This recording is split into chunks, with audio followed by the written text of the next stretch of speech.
Please visit our sponsor, goldsilver.com, for all your precious metals needs. That's goldsilver.com. Enter promo code AMTV free ship for free shipping through the end of March.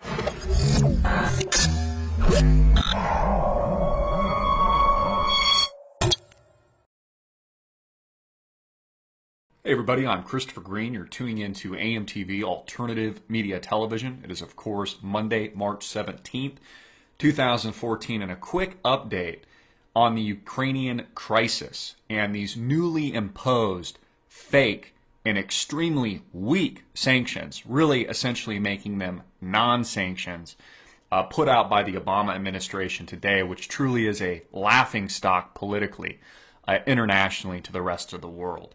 And shows you just how economically and structurally weak the United States truly is. I put out an article over the weekend. I encourage you to read Cold War Redo. Check that out. I think it's one of the most important pieces and more important pieces that I've written in some time. Please share it. Please read it. Gives you a little bit of an indication of where I think things are headed in the very near future. Over the weekend, over 95% of Crimeans in a referendum voted to join Russia. Preliminary results had shown 95%. I mean, this is what democracy is all about, people. And it's amazing how the United States continues to engineer the Ukraine crisis as some kind of smokescreen for democratization and freedom of Ukrainians, when it really has nothing to do with that at all. And if we're paying attention to democracy, if the Obama administration and people like John Kerry care about democracy, well then they should happily endorse 95%, over 95% of people in the region voting to join the Russian Federation and officially secede from the violent Ukrainian government that has taken power after ousting the real leader, Yanukovych, and forcing him to flee to the safety of Russia, because this is what democracy is all about. And according to reports, not just Russian reports, not just RT, but across the board, there was some 80% turnout of voters voting 95% in the direction of secession and joining the Russian Federation. And so this is democracy at work, folks. And the United States should respect it. You know, it makes you wonder if the President Barack Obama, would take note if 95% of the voters here in America voted to impeach him. Earlier this morning, in response to the Ukrainian crisis itself and the annexation of Crimea into the Russian Federation, Obama imposes the most weak sanctions that I think we have ever seen in the history of sanctions on 11 Russians and Ukrainians. And of course this comes after Russia has largely moved and transferred all of its assets, all of its U.S. Treasury holdings, and all of its bank assets overseas into safe havens, expecting these sanctions in the first place. Now, the only surprise that Russians might be feeling right now, and an emboldened, strengthened Putin might be thinking about at this moment, is they might be surprised at just how weak these sanctions actually are, with the Russian stock market actually rallying in a very aggressive relief rally, up 5%. In the U.S. stock market, also taking note of just how weak these sanctions are, at least temporarily today, up a few hundred points on the news. Again, these sanctions really worthless, utterly meaningless, making the United States a political joke. Really an international laughingstock, as the Obama administration only listing 11 Russians and Ukrainians and not even listing Vladimir Putin himself, who, according to the Obama administration, is the enemy and the tyrant that is currently taking advantage, at least in their eyes, or what is being propagandized by the West, of a seceding Crimea via force being used by the Russian government, which we know is not true because the United States, of course, is helped to institute, manufacture, and catalyze the events in Ukraine, much like they've done countless times, and has been the historical track record, whether or not This has been in Egypt with revolution and re-revolution. This has been the outward and very public assassination of Libyan leader Muammar Gaddafi in the aftermath of that crisis, or the attempted ouster of Bashar al-Assad in Syria, or the numerous U.S.-led invasions, illegal invasions of places like Iraq and Afghanistan in the Middle East. Again, Crimea votes to leave Ukraine in secession referendum and joins Russia with over 95% of the vote. Again, you gotta love democracy, and if Obama and his administration really care about democracy, they would recognize this vote internationally. So it's absolutely hilarious that they will not recognize the will of the people.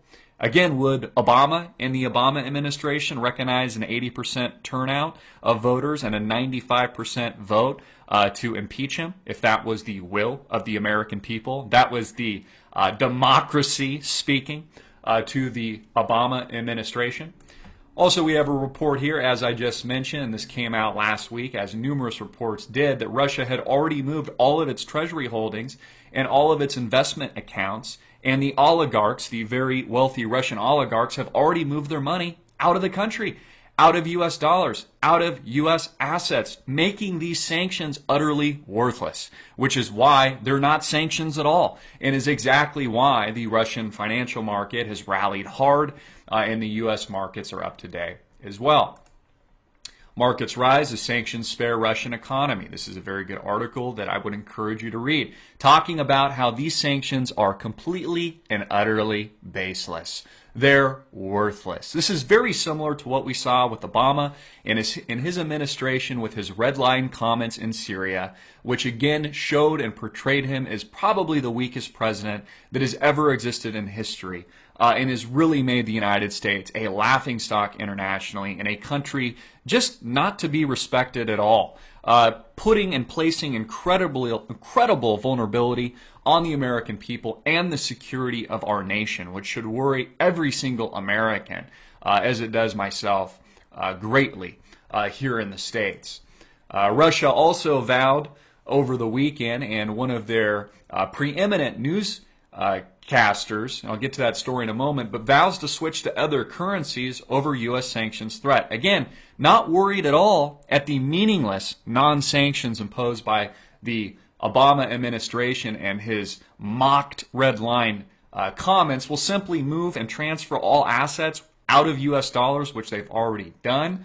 Of course, have also been buying things like gold, and will simply just continue to do business with their energy empire, their massive deposits of oil and natural gas, and export that to the rest of the world out of the petrodollar, and use alternative currencies like the yuan, the Chinese renminbi, as an alternative. Kremlin-backed journalist, meanwhile, over the weekend mocks the United States and says that Russia is the only country that could literally turn the U.S. to ash through thermonuclear weapons, nuclear weapons.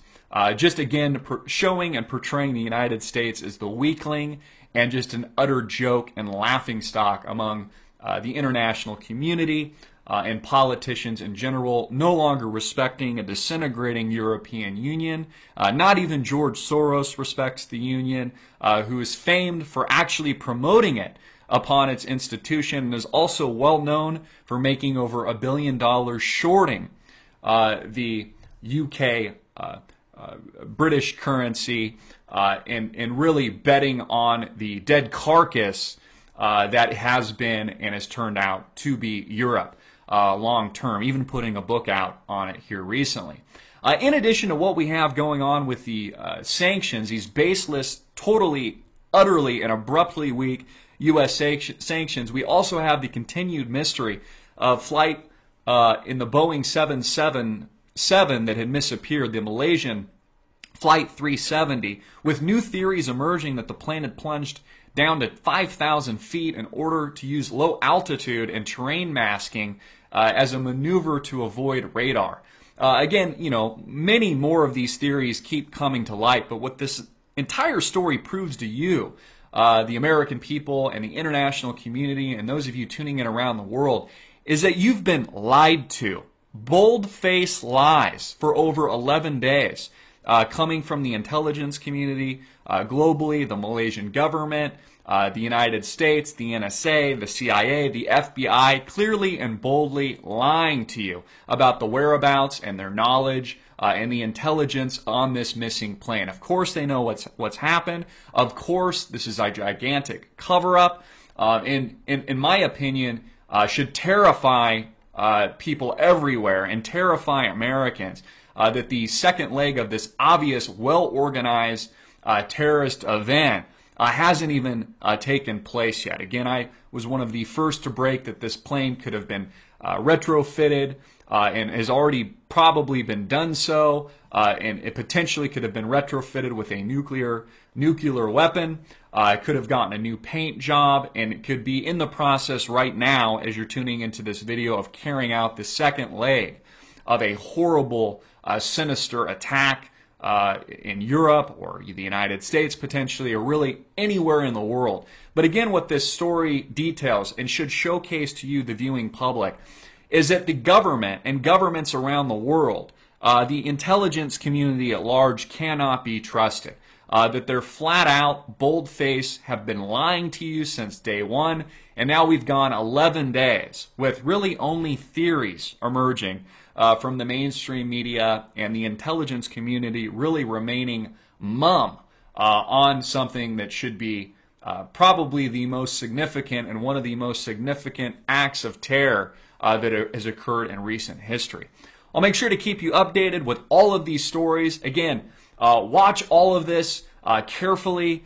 Please stay on your tippy toes and get this story out everywhere. Make it viral. I'm Christopher Green, as always, hard-hitting and in your face.